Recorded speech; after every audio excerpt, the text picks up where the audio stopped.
last week of classes, and I'm going to my very last digital rhetoric class right now, which is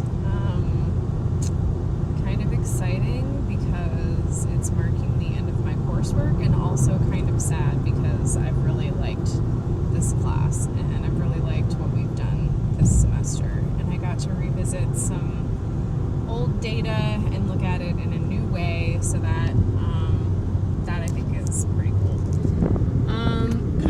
So I thought I would give an update on the semester. Everything seems to be going okay as far as I can tell. I always feel a little bit wary saying stuff like that. But I got back both of my midterms and I got A's on both of them, so I'm excited about that. Just leaves 3 final projects to do. Only 3 final projects, and some grading for the MSE class that I TA for. So that part is not as difficult, and all of my projects are due before the grading for those papers is due. So it's kind of crazy. It's all coming to an end really soon. Coursework, that is. And then the real work starts, the big work starts. So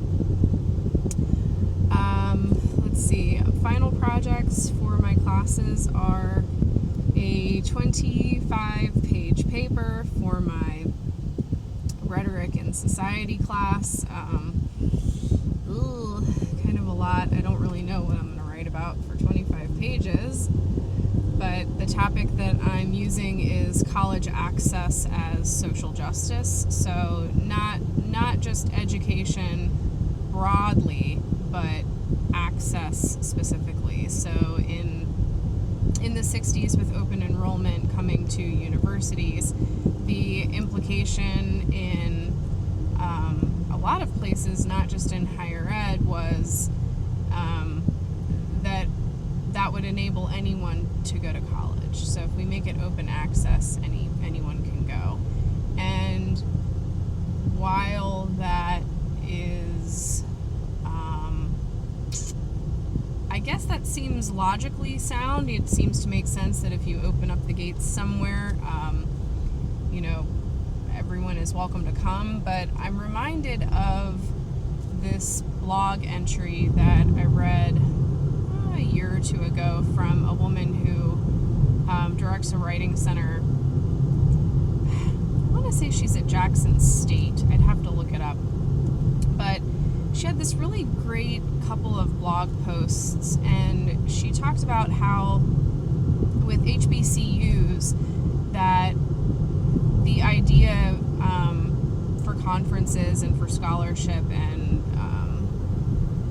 all of that when it comes to academia, the assumption is that if a CFP goes out, everyone is welcome to apply. And she said, the analogy that she used was, think of it as having a party at your house, and you've invited all your friends, and it's an open party. You want all of your friends to come, but some of your friends don't have cars. They don't have a ride. They don't have a way of getting there. So do you, as the person who throws the party, do you try to help your friends arrange rides? Do you try to get them public transportation? Do you include public transportation directions on your invitation, right? All of those aspects that we don't really think of. And I thought that was an excellent analogy for she was talking about scholarship and about Writing Center scholarship in particular, and about how there's been a call for more scholars of color to contribute. And it's not, she's saying, it's not that we don't want to contribute, it's that we have constraints on us that prevent us. And HBCUs are institutions that unfortunately are notoriously overworked. The staff and the faculty have huge demands on their time. So anyway, that might be an interesting way to open up that paper. Thanks for letting me talk through that. Like you had a choice. Like anyone is watching these anyway. It's my vlog to me that I'll watch when hopefully hopefully in the next 2 years when I'm finishing up this dissertation. So let's see, digital rhetoric, my project is looking at my mission statements again from 100 writing centers across the country, one from every state, and that includes our nation's capital as well. I did not include Puerto Rico, I didn't include territories, I just included states.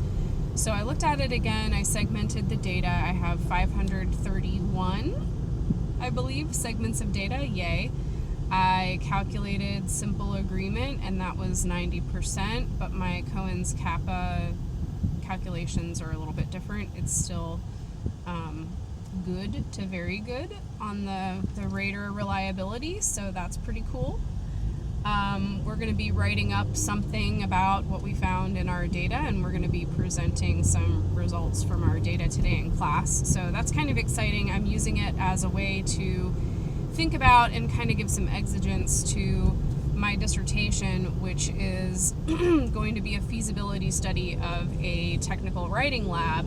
And the idea there will be that, you know, typically in writing center work, we profess that what we do is multidisciplinary or interdisciplinary, which is fantastic. But at the same time, does it help us serve all of the students that we need to as best as we can? You know, is there anything that we're leaving out of that equation? So if I look at the mission statements in my sample and see how many are professing multidisciplinarity as opposed to disciplinarity, that will give me, I think, some exigence, a starting place for saying, you know, this is a little bit unusual, but that doesn't mean that there isn't some